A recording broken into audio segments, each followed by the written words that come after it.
Taking a look at national headlines, the Trump administration and Harvard University went head-to-head in federal court today over billions of dollars in federal funding cuts. ABC's Rena Roy has the latest.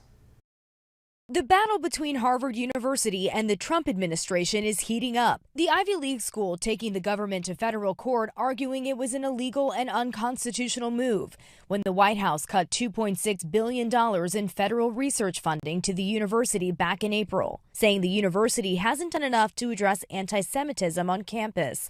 Harvard officials say that's not true. Today in court, lawyers for the government asking the judge to dismiss the case, saying Harvard should have read the fine print, arguing the language in grant contracts allows termination if a university's actions don't align with government priorities like combating anti-Semitism. Earlier this year, Harvard rejected a list of White House demands, including overhauling hiring and admission practices, demanding the school make it merit-based. The university saying those demands would undermine its independence. Harvard University professor Maya Jasanoff spoke with ABC News back in May. I myself am partly of Jewish descent, and like many of my Jewish colleagues, I have flourished at Harvard. I was indeed an undergraduate there at a time when a high percentage of my classmates were Jewish. Harvard has become an increasingly inclusive institution over the decades. Since taking office in January, Trump has cracked down on top U.S. universities, demanding they dismantle their DEI programs.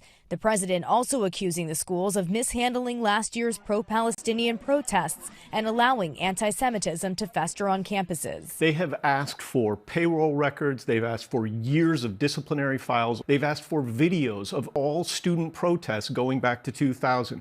They've given extraordinarily rigid deadlines, a deadline of even just 1 week for those most recent demands. And Trump is slamming the judge in this case, calling her a total disaster, saying that the government would immediately appeal if she rules in Harvard's favor. Rena Roy, ABC News, New York.